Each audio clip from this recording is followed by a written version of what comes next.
Hey, Friendo, Steve here.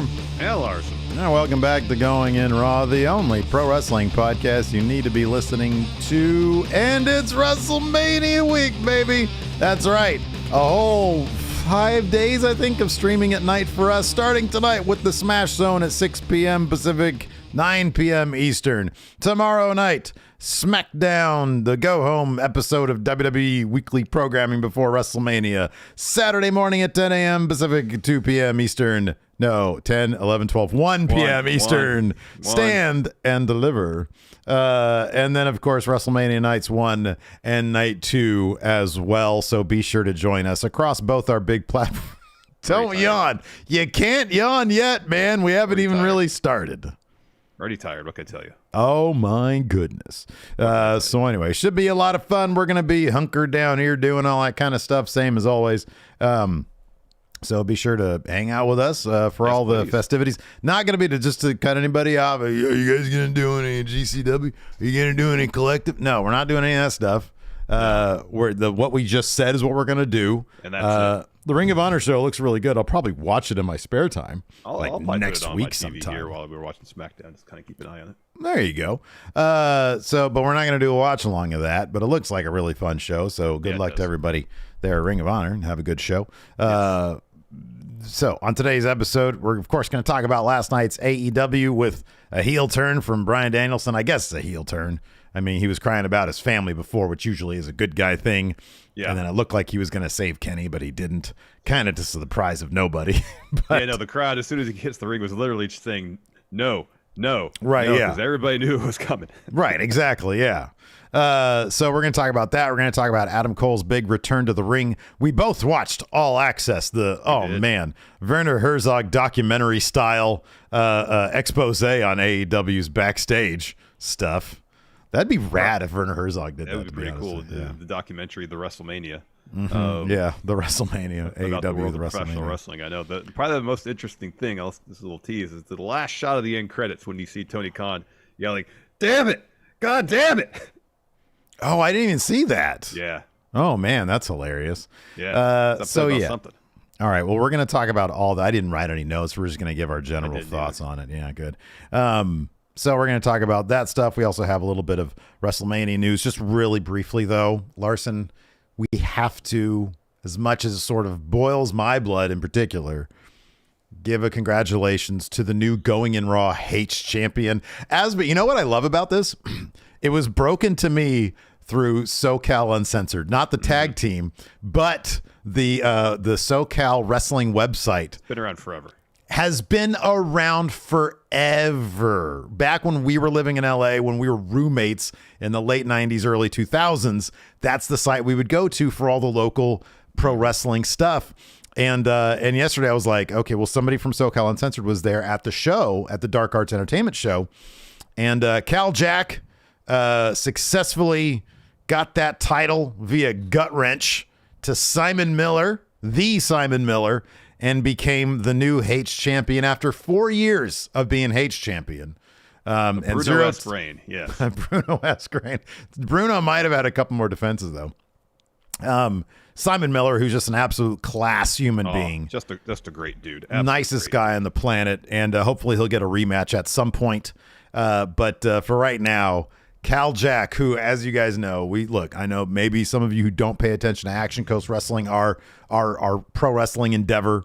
I know we were friends with Cal, but man, oh man, we've had issues with him. He's been suspended from our company, and he went out and found himself this match. So now, in his words, he owns a little piece of Going In Raw, man. It's a bit disconcerting, Larson. It is. For many, many years, we loved Cal. Yeah. Guest hosted the show while you were gone for 2 weeks. Guest hosted the show. So, right, it's a bit bittersweet seeing him win the title, because under different circumstances, I'd be elated for Cal to carry that belt. We love Simon Miller. Don't get me wrong. Simon Miller's great. But Cal was a huge part of the show. Oh, yeah, he was a huge part of our community. And to see him carry that belt, that would have been pretty neat. It would have been awesome, yeah. Given what happened in Action Coast Wrestling, though. Yeah.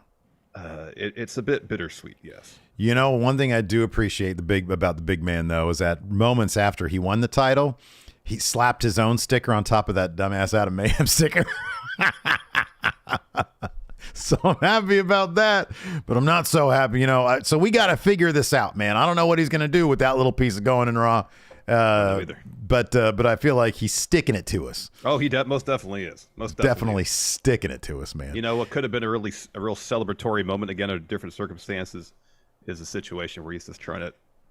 He robbed us of our celebratory moment for a match that we had no participation in. I know. Oh boy. So anyways, enough of that. Let's talk about WrestleMania. The WrestleMania is happening this weekend, as I've already mentioned several times.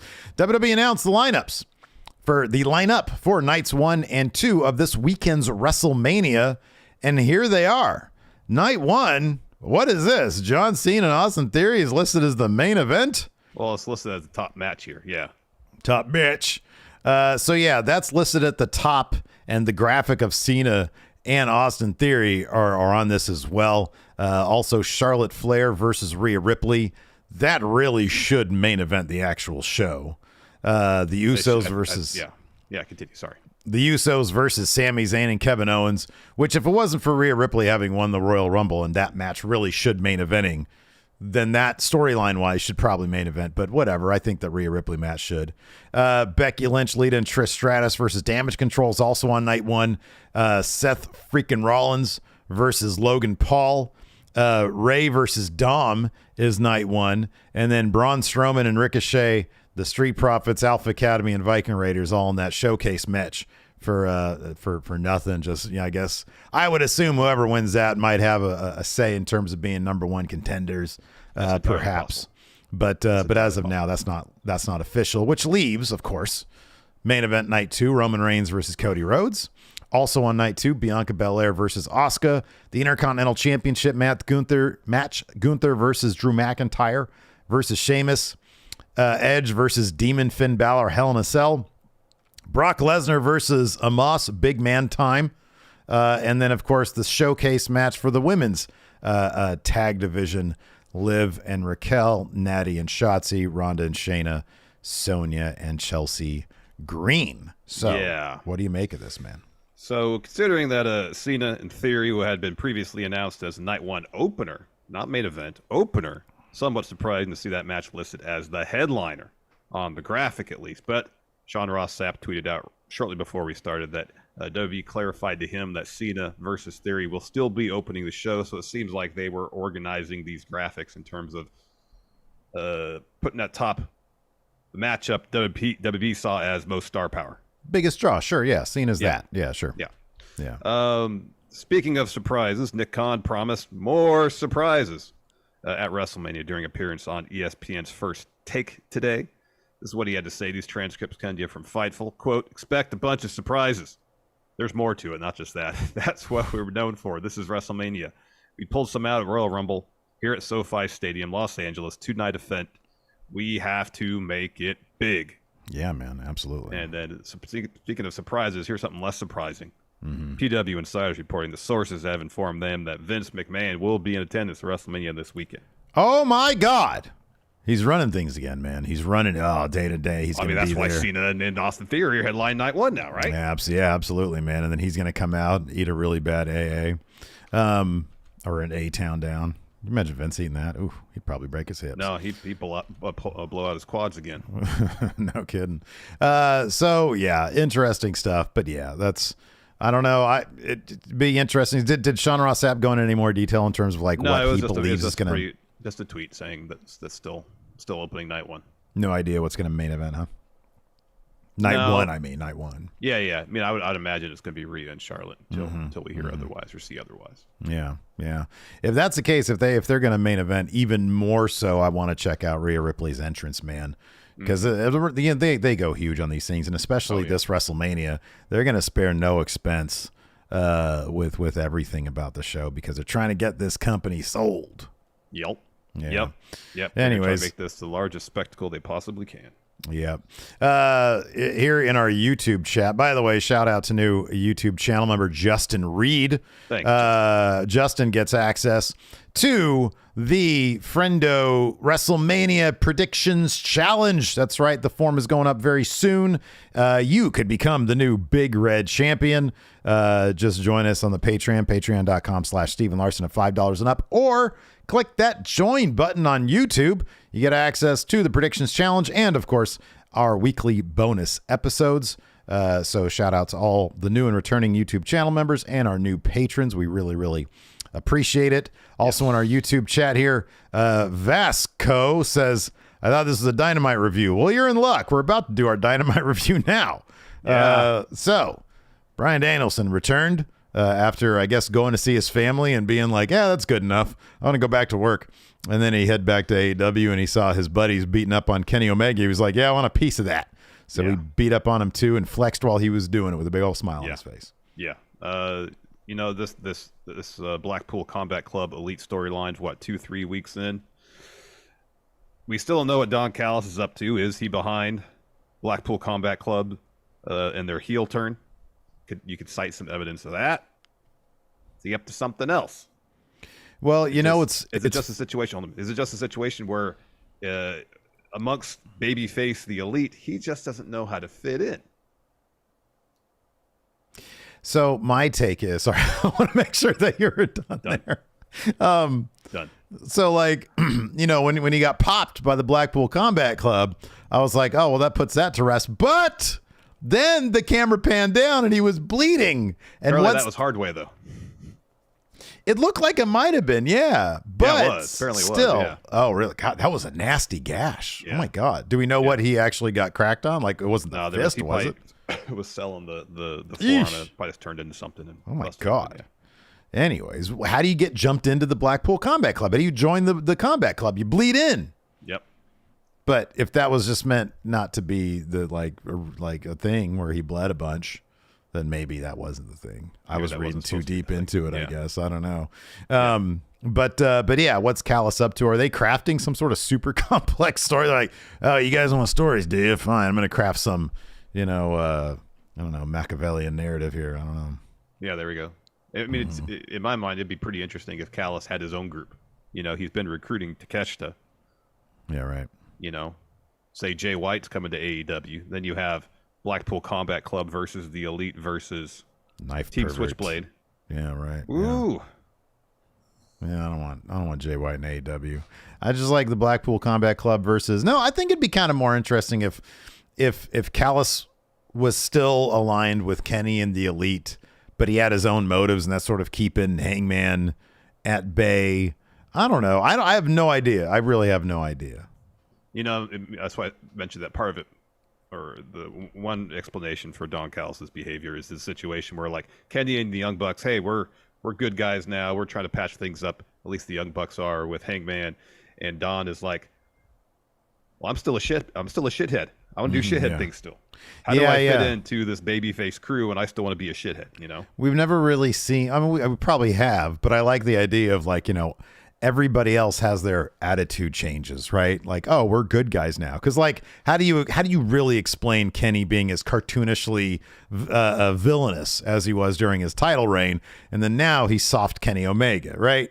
Yeah. But Callis, he's like the one guy who's like, no, I'd be boring as a good guy. I'm gonna continue to be a bad guy. I'm gonna be a shitty guy. And then it's just the two. He just can't figure it out. I guess I don't know. Yeah, I guess not. I don't know. But it's good that AEW is returning to focusing more on story. I want to know exactly for a long time. Yeah, now I want to know what's going to happen. What are the developments here? What's going on here? Another promising sign, though I need to see more of it. No QT Marshall with Powerhouse Hobbs. Let's not Hobbs get had his too own promo. Yeah. No QT, no QTV anywhere. Yeah, it's just Hobbs. I hope they just realize that QTV, it could probably work, but it would work better with a guy like an Ethan Page. That would probably, and even that I don't really want to see. QT Marshall's already a wrestler. Why doesn't he just be the wrestler in QTV? But yeah, no, that's great. No QTV with Hobbs this week. Hopefully that continues. Does he have a match on Rampage? Because I know he's had a match on Rampage the last 2 weeks. No, I don't think so, but I could be wrong. All right. I don't know what was announced for Rampage. I don't know either. But no, that's cool. Hopefully that continues, and hopefully they just realized, this doesn't fit. It doesn't make any sense at all. Like, what's the deal with that? And then he'll just do his own thing, and So there's that. And then of course Adam Cole Bebe came back and wrestled Daniel Garcia. I like this bit at the end here. So they do this big thing where, Adam Cole gets the win. Britt comes out, gives him a big old kiss. They're really linking them together, I think, because of this All Access thing. Definitely. Like, it basically, we're going to talk about All Access at the end of this. But All Access clearly is roads to the top, but instead of Cody, it's Adam Cole and Britt Baker. Because like a good 25 out of the 45 minutes of this thing was, maybe even more than that, was Britt Baker or Adam Cole or both of them together. It was a lot of them. And so I don't know if that's going to be an ongoing thing or if she's just going to go back to, based on the preview they had for the season that played after the episode, there's a lot of Adam Cole. Oh, I'm sorry. I meant recovery. On Dynamite. Like, are they going to still be a thing? But at the end, as Garcia sort of, proverbially licking his wounds, Chris Jericho comes out and he comforts him as he goes up, and Jericho keeps on looking behind him. So clearly at Double or Nothing, I'd guess that's going to be the match, Adam Cole versus Chris Jericho, which I think is awesome, man. I think, that's one thing Cole has said in his return is, I want to match up with all the dream matchups that are here. So you got to get moving on that, because as he knows, you never know what's going to happen. He had those 2 nasty concussions within the span of 3 weeks, according to what he said on All Access. And that's a hard thing to live with, I would imagine, like not knowing if you're going to be able to wrestle again. So I thought it was awesome. I thought it was great that he was able to do that again, put out a phenomenal match with Daniel Garcia. And I thought that was good stuff. It was good. Let's talk about this very long. It kind of opened the show after the opening bout. It's very long. Jungle Boy MJF promo deal. Oh my God, this was so long. I'm looking at your notes right here. It's like 2 pages. Yeah, I pretty much transcribed the whole thing. Wow. That didn't really, for the amount of time they spent on it, didn't really get us very far. Yeah, right. It was essentially MJF's thesis was, when we wrestled at Double or Nothing 2022, I thought for the first time I'd met my equal in the ring. And you were one of the few people I respected around here. And Jungle Boy says, yes, there was a time where I thought that maybe we could be friends, but that time is obviously past. And MJF says, after that match, remember what I said to you? He said, you got everything. Good guys finish last. And then Jungle Boy pretty much says, well, if I didn't care about the other people, if I didn't care about my friends, I only cared about myself, if I didn't care about being a lying piece of shit, maybe I would get to the top of the mountain, but I'm going to do it my way, not your way. And that was pretty much it. Yeah. So is MJF going to? Oh, and then MJF said, Jungle Boy, a bit short in the front area. And then Jungle Boy didn't like that, and then they started fighting. So your girl said that you're weak between the knees? Yeah. He can deliver those punchlines with the appropriate amount of movie villain verve. Weak between the knees. Yeah. That did actually make me laugh. No, you know what, man? Jungle Boy Jack Perry needs a lot more reps when it comes to these promos. But I thought that there were some aspects of it where he came alive a little bit, and that's his thing. He sort of, when he got the mic, he sounds like Shirani a little bit, Yeah. Well, see what I'm going to tell you. But then as he goes along, he livens up a little bit. He needs to start strong, and then you can have some peaks and valleys. Still not the most compelling. And honestly, that's sort of like one of the biggest differences between these guys is MJF. He just knows how he does have that camera charisma. Like, you can't look away from the guy. And his promos, when they're on, look, we've seen him sleepwalk his way through plenty of promos, and they're still usually, even though they, he habitually goes after the low-hanging fruit, the guy knows how to talk. He knows how to be basically a sports entertainer. And that's the biggest difference between him and Jack Perry. They're both really good wrestlers. Yeah. So is MJF gonna single out each guy week to week now? He's gonna show up with Darby next week or something. Yeah, and 20-minute promo with each of them. Yeah. Mm-hmm. Yeah. Kind of curious what a 20-minute Darby promo would look like. I thought my favorite part of that one 2 weeks ago, last week, whatever it was, and it was 2 weeks ago, when he said, when MJF took off his sunglasses and Darby legitimately laughed and said, "You look like shit." Yeah, that was good. If we get more of that, Darby, yeah, I think that'd be great. I mean, I have to say that I don't make it sound like this segment was bad. It wasn't. It gave Jungle Boy an opportunity to flesh out his character and provide a really stark contrast as far as who they are and give us a glimpse at their backstory. And that's all good stuff, but it was just very long. It was like the first really 22 long, minutes of the show was the opening bout and then this promo bit. Is Tony Khan sort of stumbling upon the same ideas that Vince McMahon had in the early 2010s? Like, oh man, we should start every episode with a 20-minute talkie promo. That'll bring people in. Yeah, I don't know. Yeah, I don't know. But it was there was some good stuff there. It was just a lot. The premise was too thin for 20 minutes. Yes. It's too thin of a premise for that long. But it's cool. You know what, man? I like that it is fleshing out the younger guys. It's fleshing out their backstory. It's fleshing out their history. So I'm cool with that. And the fact that you just broke it down pretty well means that we don't have to do like the entirety of this because it's really long. Because I thought you did a really, really good job of breaking that down just now, so we can just move on to the next thing. There we go. But before we do, I want to point this out. Lesia Harding just dropped a $50 super chat on us in our YouTube chat. Thank you so much, Lesia. We appreciate it. She says, no question, just that you two are my faves in wrestling streaming. If I can't watch a live stream, you're my wake-up stream while I'm having my coffee. Man, that's so cool. Thank you so much. We appreciate it. Thank you. After the... well, we didn't talk about the match yet. There was a Jungle Boy Matt Hardy match that preceded that promo. Yeah, there's all sorts of firm stuff going on as well there. Yeah. The firm's wildly entertaining. They are really funny. I really like them. And that bit where Hook comes down to help out Jungle Boy, and Ethan Page goes after him, and Matt Hardy, who's in the match, tries to help Ethan, and so he grabs like Hook by the waist to hold him back so Ethan could hold him. Well, Hook evades that punch, and Ethan punches Matt Hardy. Yeah. And Ethan Page's reaction was pretty funny. It was good stuff. Yeah, no, he's really good. I like that they're getting more play, and I like that it just involves a lot of people. And you've got the history between Jungle Boy and Hook, and they're not going to go overboard with it. It's just Hook comes, he's got his back. He's like, you know what, these guys are acting like turds. I got his back. I like that. It's natural. And again, it goes back to one of the things that we wanted to see more of in AEW, and that's making the place feel like a big, a big deal, or a big open world. Yeah, exactly. Yeah. Then we had, so after that, we had the MJF thing. Oh, Jungle Boy won. Should say that. Yeah, that's sort of a foregone conclusion there. Jungle Boy won that one. And then that's when MJF comes out. They do their promo bit.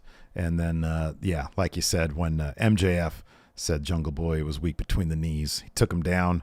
MJF gouged his eyes. Jungle Boy sent MJF into the corner, stomped him a few times, followed with a lariat. And then he looked for a big sliding clothesline, and MJF rolled out of the ring and didn't take it. Nope. Yeah. Then we were backstage. Don Callis, Kenny Omega. Kenny's getting attended to by the trainers. Don Callis is talking to Alex Marvez, and he says, "I want to clear the air because of the drama that happened with Hangman last week."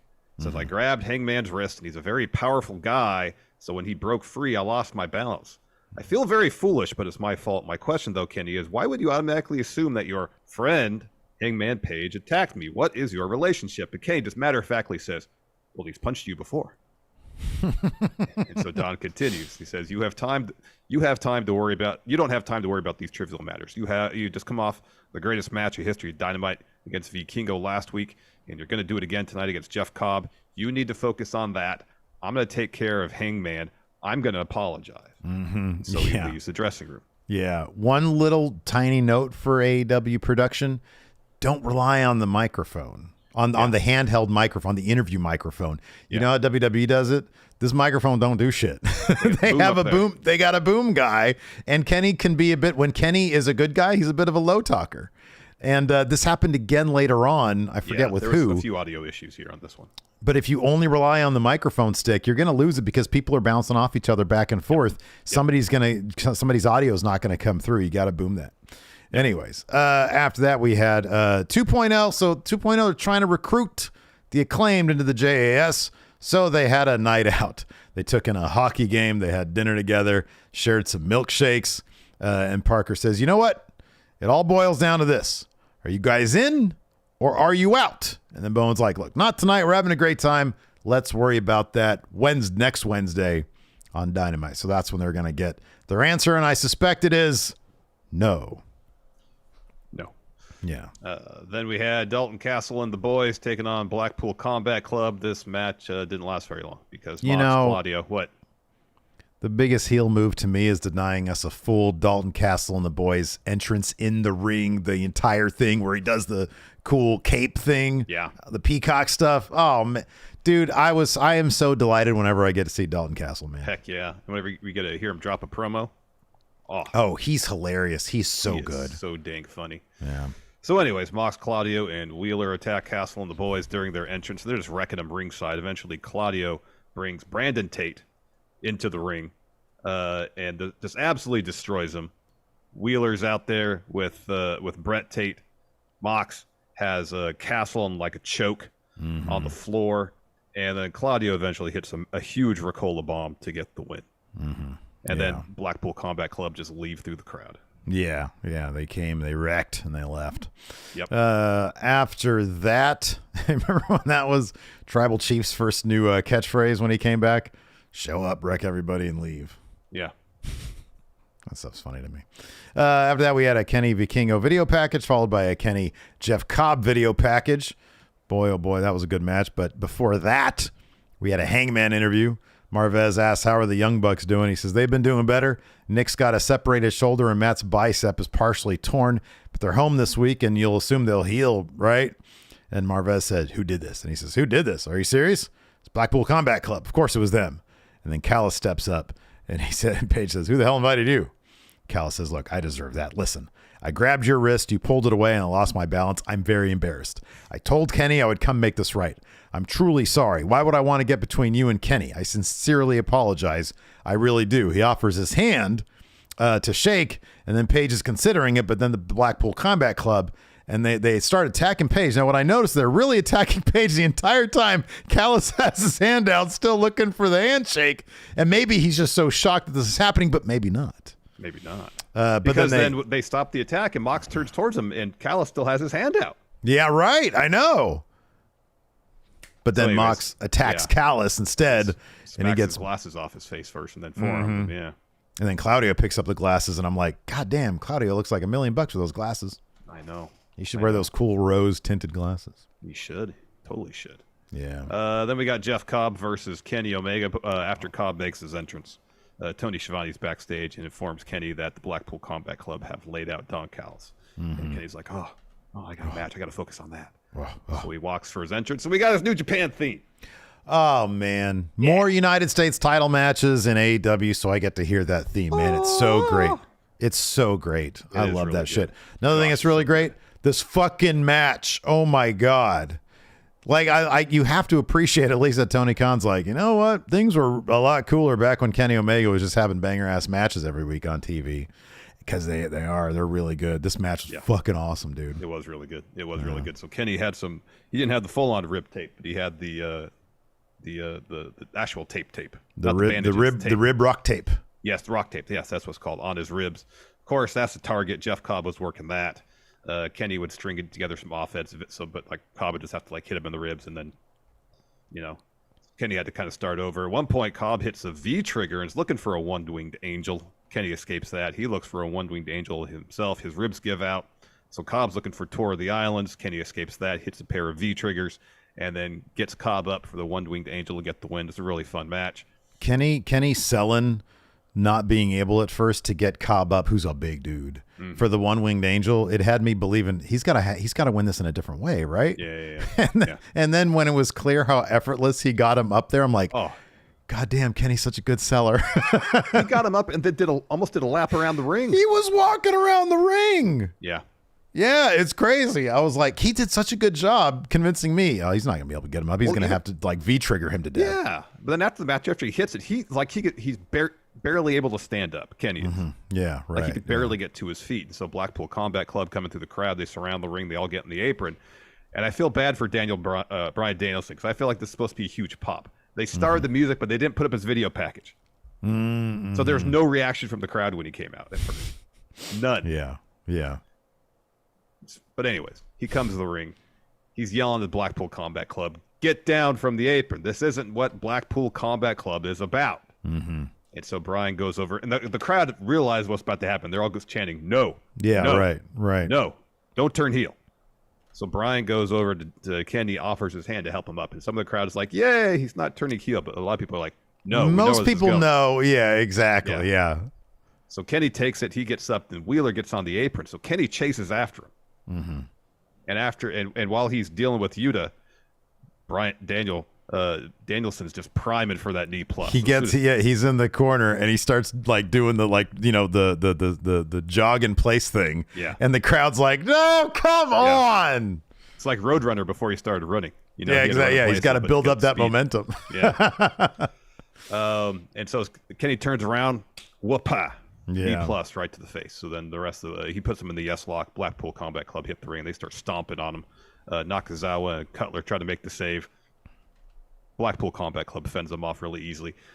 Bryan's down there posing, flexing, while he's like fish hooking Kenny in the nose, grinning in the yes lock. And after he's done with that, he kneels next to Kenny and says, "You're everything that's wrong with professional wrestling." Yeah. That's good stuff, man. That's really good stuff. Yeah, yep. I like that shit. After that, we had an FTR Guns video package. When's this match happening? Did they announce it yet? Next week. Next week. It is happening next week. Okay. So no Raw after Mania for FTR. Say no. Yeah. After that, we had a Guns promo. Austin says, FTR, there's no doubt you're one of the best tag teams we'll see in this generation. The sad thing about it is it took you 19 years to get to that point. Took me and Colton too. Colton says, we've held the AEW tag. The Guns are funny, man. So we've held the AEW tag team titles as many times as you guys have. We busted our asses for these titles and showed up week after week. Austin says, meanwhile, you two took time off, took that time to bitch, moan, and politic for this title shot. FTR, I want you to look in our eyes when we tell you this. You used to be our heroes. Then we met you, and now we hate you, and we do not respect you. Colton says, there's been one person we respected our whole lives, and you saw what we did to him. Next week, they're talking about their dad, of course. Yeah. He says, next week, careers versus titles, and this time your tagline actually makes sense. Top guys out. Yeah. Solid stuff. Mm-hmm. Then we got the Butcher against Orange Cassidy for the international title. Commentary made a point of really pointing this out. The Orange had to cut a few corners here to get this win. Well, there's a few, like freaking, what's his name? Trent and Chuck came down, and Trent had a whole crowbar. Well, that's the one that Blade brought with him, yeah. Oh, yeah. He used the whole crowbar that Blade brought Butcher, with him. Yeah. But like Orange had to like gouge the Butcher in the eyes at one point. Yeah. And the commentary is like, well, sometimes that's what you got to do to retain your title. Oh man, you got to be bad to retain your title. Sometimes. So yeah, before the match even began, Blade lays out Orange. Then that's where he pulls out this little crowbar and Rest's like, no, you're not using that. Get out of here. So Blade leaves. Later on the match, the Butcher literally shoves the ref aside to get at Orange on the floor. Let's see. Oh, sorry. Let me backtrack a little bit.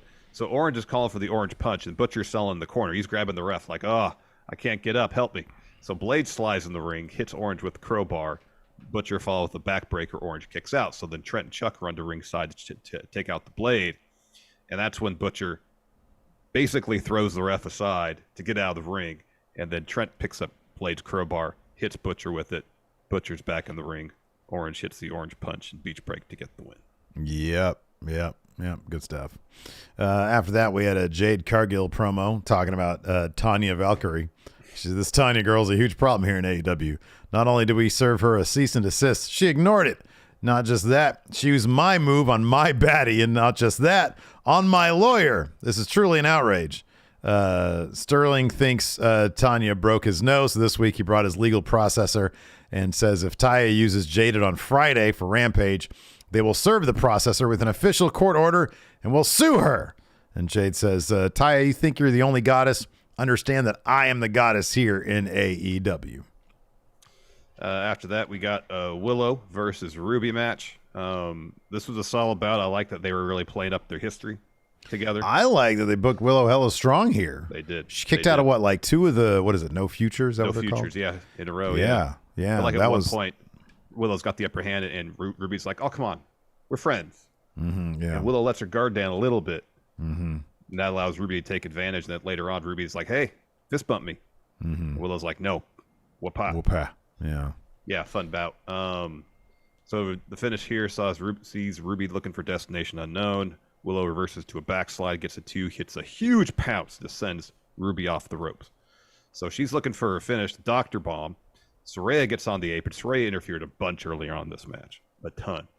So Saraya gets on the apron to distract the ref, and while the ref's dealing with her, Toni Storm grabs Ruby's arm so Willow can't get her up for the Doctor Bomb. And then Ruby rolls up Willow.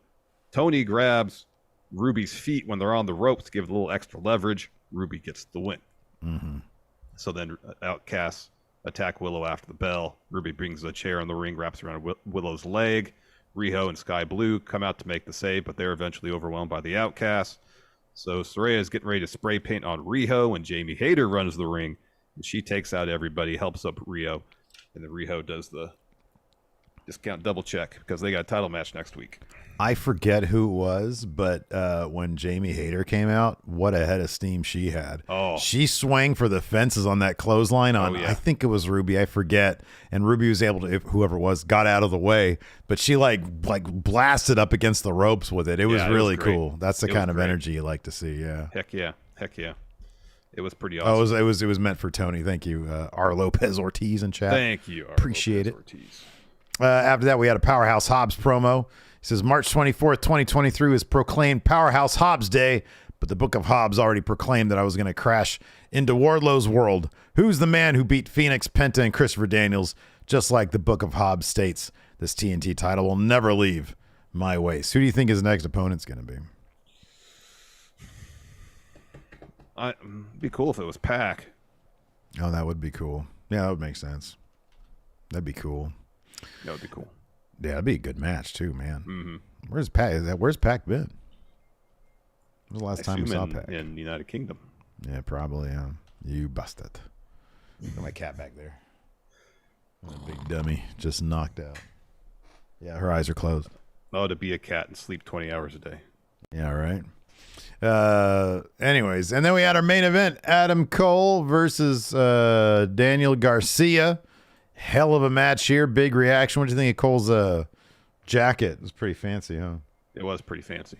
Must have got it made by the same person that makes Brit stuff because it had the little chain and stuff, chains and tassels on it and stuff. All the fancy stuff, kind of like Adam Cole, like Undisputed Era, but Sgt. Pepper. Remember when he had the leather blazer in Ring of Honor that had his Bullet Club logo on back? Yeah, by the way, he had the best. That's a ranking thing we need to do. So I saw this on Twitter the other day. You saw that, and it was somebody posted up like all the variations on Bullet Club logos for individual wrestlers. Yeah, the individual ones. Yeah. Well, Adam Cole's is very interesting because number one, there's no skull and machine guns. It's just his face smiling.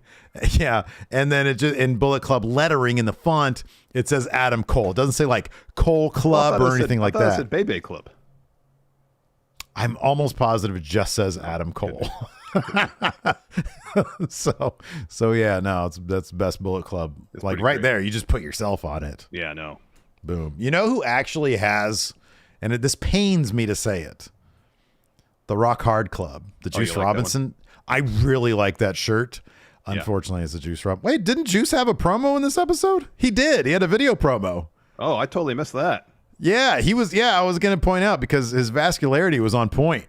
It was just a little filmed thing where he just played up because he's got an Action Andretti match. Yeah, I think Rampage, probably on Rampage. Yeah, it's on Rampage. Yeah. And he says, "Keep an eye on that match, sweet boy."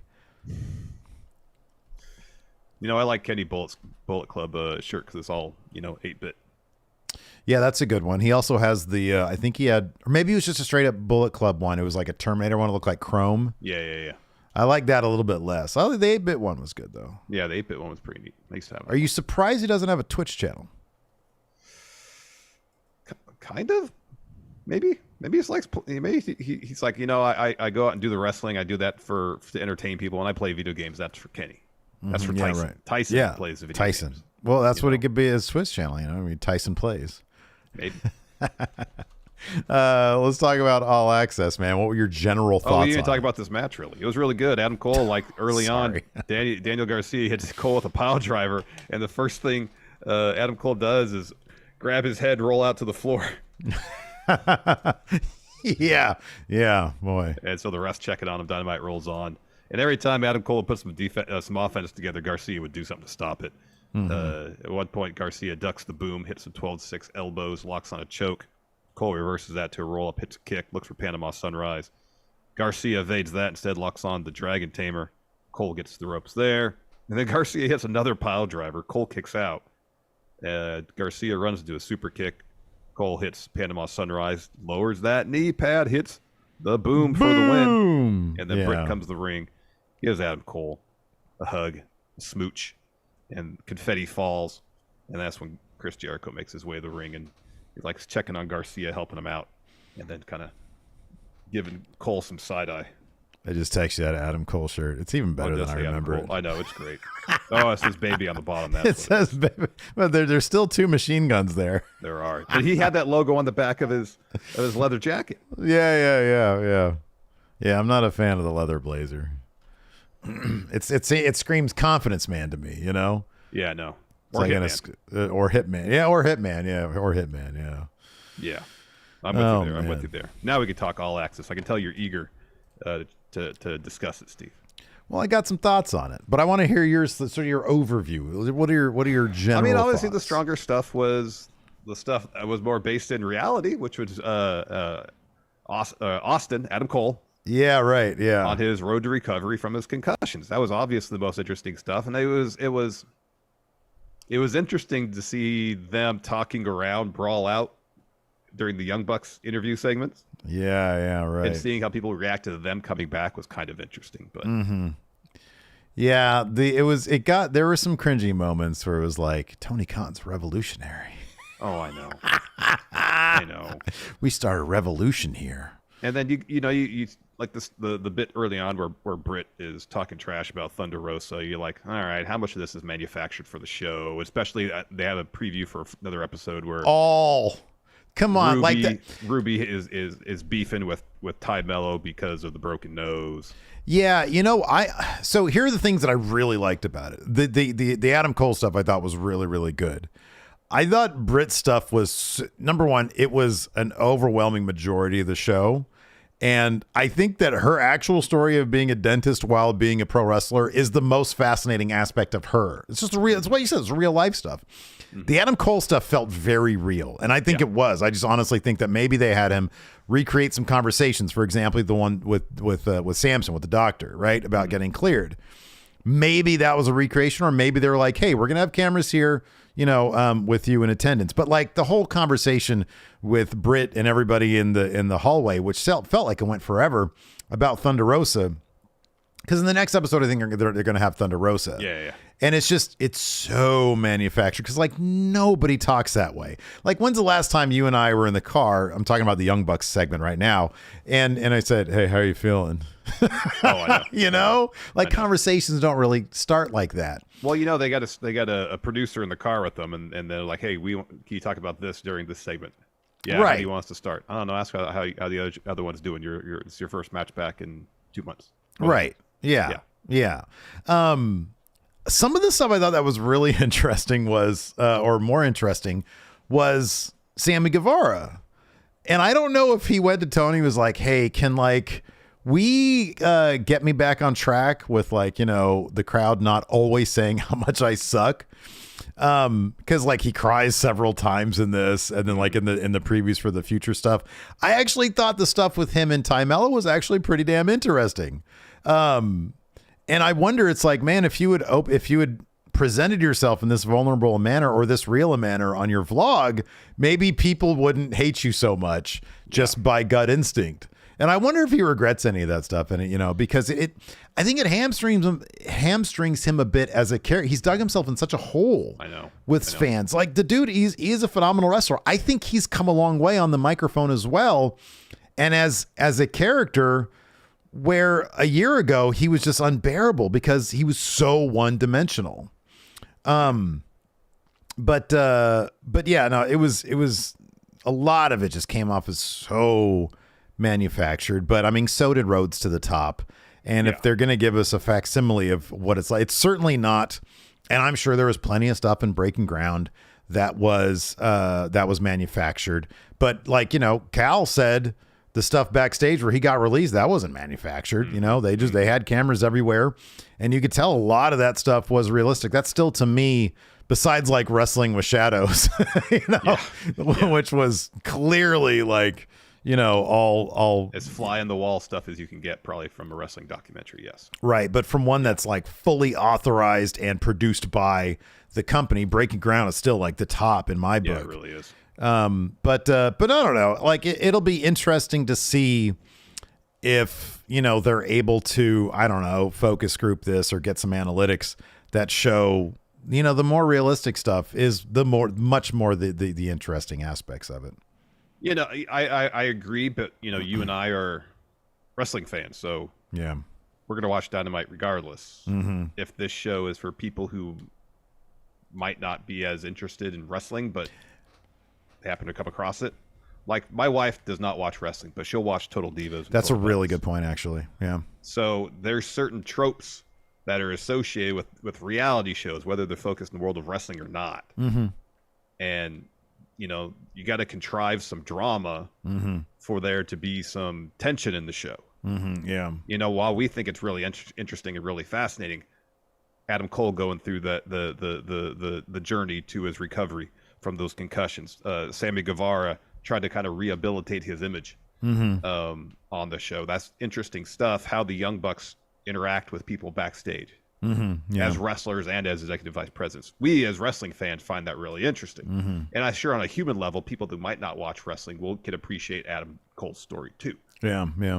But the backstage drama stuff, that's part and parcel with the world of reality TV. That's a good point. That's a really good point. But yeah, the Bells comparison there. I think Bree earlier here in our chat said something like her boyfriend was really into the. Yeah, she says my boyfriend, who really isn't a fan of wrestling or reality TV, really enjoyed All Access.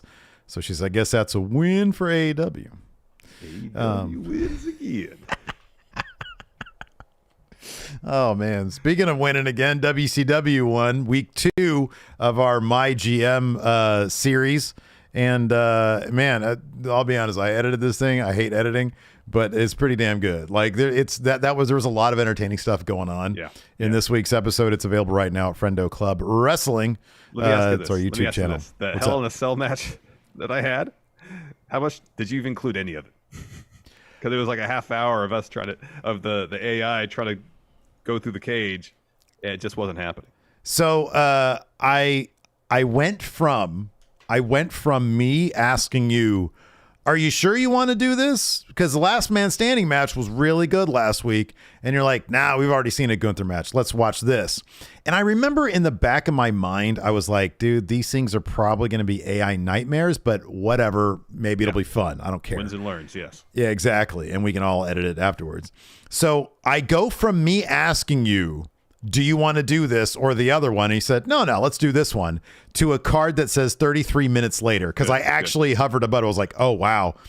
And yeah, it was a 40-minute match. Oh, my gosh. So I went to that card 33 minutes deep, and us talking about how long it's been. Because I think it goes to me asking you, why as a GM, did you decide to bury finishers? Because at that point, it was like 9 stomps. And so, no, it very much speed runs that match. Okay. Yeah. Good. No, we move it along quite a bit. But there's plenty of stuff and everything that's pretty good stuff. So it's available right now at Friendo Club Wrestling on the YouTube, so you can check that out. Also, Patrons at $5 and up and YouTube channel members, they get access to the complete unedited versions of those. So we do them live, but then we pull them down and make them available. We paywall them so people can check them out at those tiers. So those are the archive of that is available now. So if you want to skip ahead and watch what happened in week 3, it's available right now for you guys on both YouTube channel memberships and patron stuff. Indeed. And at some point, we'll be getting back to that. We still have to book our way to Extreme Rules. I think after we have one more show, and then it's the pay-per-view? I'm going to have a Raw bet at week 3, and that'll go up next week. So sometime next week, hopefully earlier than next. Well, I don't want to do it on Tuesday because we're going to be streaming on Monday. But yeah, we'll figure all that out. Yeah, we'll figure it out. You want to answer some questions? Yeah, let's answer some questions. We got a couple of question threads. Once again, open to patrons, $5 and up, and YouTube channel members. Let's see here. First up, Jonathan Vieira. Does AEW's strategy of leaning into the online and niche wrestling community limit them from reaching a broader, less informed audience? I wouldn't say it limits them necessarily. I think what limits them is how much dedication they put into crafting interesting stories. I think if they can tell consistently interesting stories on their show, stories that get people talking, people will watch. Mm-hmm. They're not telling stories. People aren't going to stick around for the niche stuff and the backstage stuff. Yeah. They're not going to stick around for that. You get them engrossed in a story, they'll stick around. Yeah. I never thought I would say it, but I am so over hearing anybody reference anything that happened backstage now. I don't care anymore. And I used to be cool with it. I used to be like, oh, well, that's kind of interesting. Like Punk's original run in WWE, his big run in WWE, when he would reference shit like John Laurinaitis firing people, it was like, oh, fuck. Mm-hmm. They let that on? That's cool. Mm-hmm. But with AEW, I'm like, I don't need, like, it was cool at first. There were some cool things here and there. I was like, oh, that's kind of interesting. Not anymore. Don't want to hear it. Yeah. I want everything fabricated. Everything needs to be at work now. All of it. Tell good stories. Just tell good stories. Don't rely on the shock of pulling the curtain back. Mm-hmm. Yeah. You know. Alex Foster's asks here, which wrestling show would you guys say is your favorite right now? Alex says NXT. The thing keeping me, and this is just how I am with my wrestling, the thing keeping me from it being NXT, because NXT right now, for my money, probably does have my favorite creative. I cannot get past the presentation. Being in that small-ass performance center with the same people in the crowd over and over again, you lose the ability for a crowd, to be part of the show. And it's really difficult for me to get into that presentation. That being said, I really like what NXT does with their creative. It's probably, I don't know, it's probably SmackDown because it's 2 hours of WWE stuff and you got Roman Reigns on there. Yeah. I mean, Gunther's on there. Yeah, Gunther's on there. Drew's on there. Yeah. I'll probably say SmackDown too. As much as I've been enjoying NXT more of late, it's still kind of inconsistent in terms of shows that are focused on wrestling and shows that are like 60% talky bits, you know. Yeah. And I understand you want variety, and there's multiple means by which you could tell the story. But if they were more consistent in terms of putting out shows where they're telling more stories in the ring, then that could very well be my favorite. Let me ask you something. Sure. Does the concept of, because NXT, it's not exactly its own universe. I know it's been a while since we've had like a regular line of call-ups, but does the idea that it's the developmental aspect of WWE preclude you from taking that extra step to get into it? Because I don't think so. When I watch it, I'm like, you know what? This is cool and all, but it's like watching the Stockton Kings, you know? They might be. I think they're really good this year, but I'm like, okay, well, how would they fare in the big leagues? Like part of the appeal of WWE is this is kind of the biggest deal. And so if you can succeed at the biggest deal, then I'm more interested in what you're doing. Yeah. I mean, I think we've made the analogy between NXT and minor league sports before. And the thing about we have a local AAA baseball team here. Yeah, sure. And it used to be the Oakland A's AAA affiliate. Now it's the Giants AAA affiliate. And situation when your home team is a minor league team, whether it's baseball or like the Stockton Kings G League basketball team, you have to follow the team, not the players. Yeah. Because players come and go so much that you have to really appreciate what the team does. And like with NXT, you have to really appreciate what NXT does because in theory, hasn't happened a lot lately, but in theory, people can be coming and going all the time. Yeah. You know, but at least with NXT, well, if Carmelo Hayes gets called up, well, he's going to Raw or SmackDown. Odds are I'm probably already watching that. Yeah, sure. You know, but like for me as an A's fan, when the Sacramento River Cats was their AAA affiliate, okay, cool. There's that continuity there. Yeah. Because I'll watch A's games, I'll see the same players. I don't really pay attention to the Giants, so I go to the River Cat games. I'm like, I like baseball, so I'll sit here and watch it. The experience of watching it live is fun. I don't know who any of these people are. Yeah, right. And I can't follow their stories. Yeah. I could, but I won't. Yeah, that's a good point. Yeah, I don't know. I just thought it was kind of interesting. Yeah. But on the other hand, it's like I can go to like, you know, an Action Coast wrestling show before we owned it even and be like, oh man, I remember that dude from last time. I'm really kind of engaged in this because it's his own little bubble, you know, NXT being part of something much larger. I'm like, yeah, I'm into this, but like there's something that sort of stops me a little bit. But that's why I like 2019 NXT so much, because at a certain point when their TV deal was about to happen, they were presented as on par. That Survivor Series 2019, they were on par with the main roster, and that allowed me to dive deeper into it from like an emotional fan standpoint. Definitely. Here, before we move on, next question. We got 442 people here watching on the YouTube. You please give this a thumbs up. Give it a like if you're watching it here now live on VOD.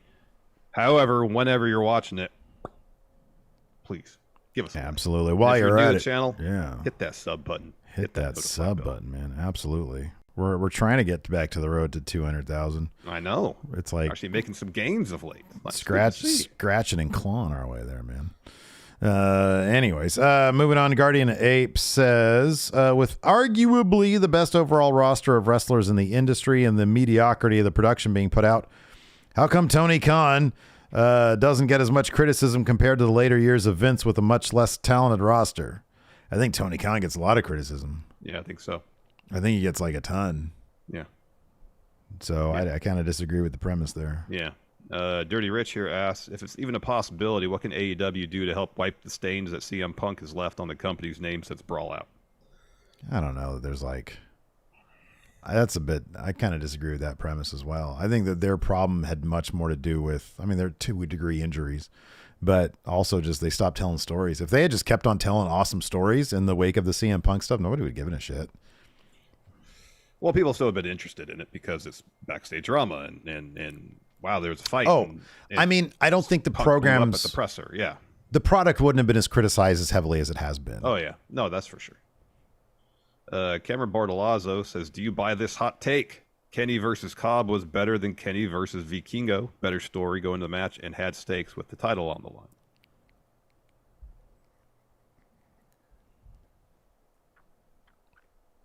It's a fucking good match. It was a really good match. There was the rib injury, the story with the angle afterwards. I mean, if you want to make that argument, make the argument.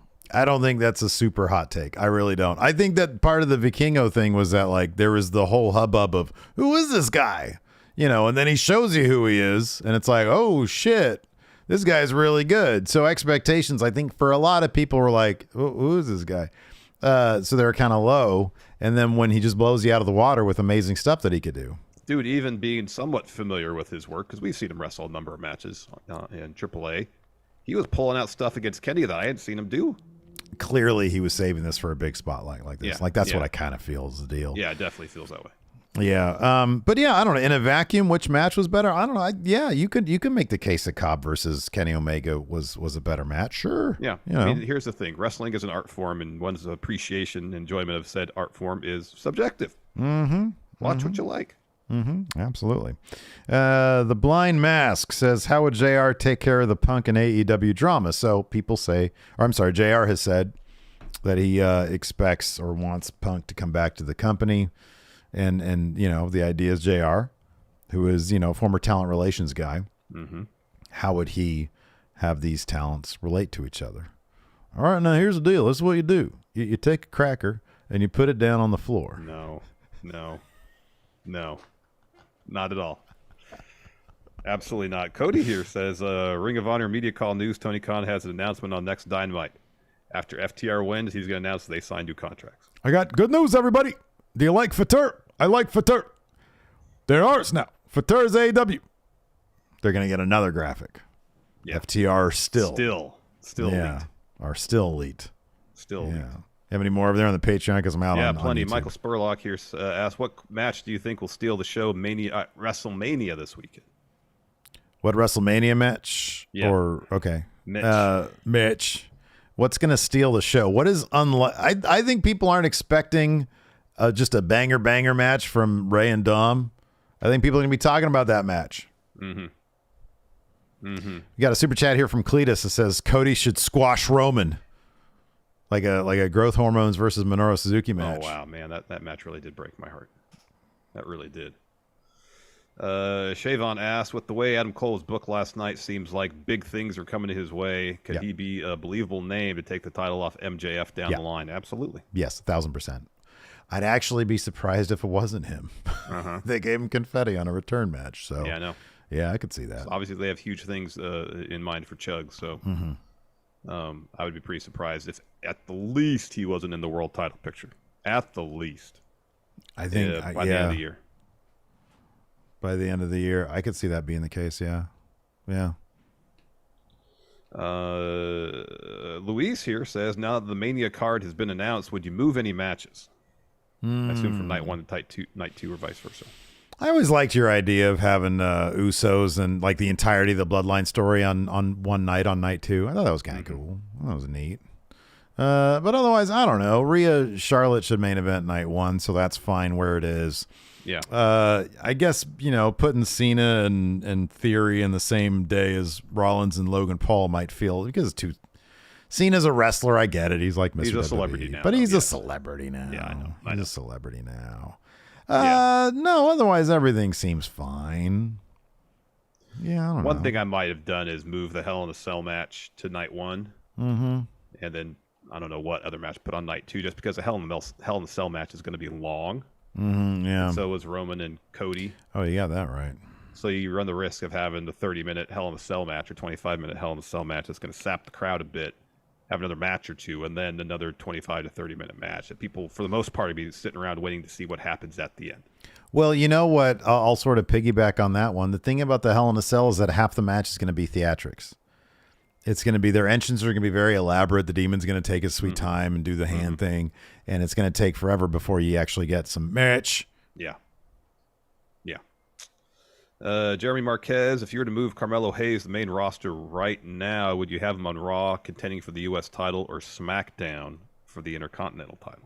You put him on the biggest show with the biggest audience, that's SmackDown. That's what you do. There you go. Can't argue with that.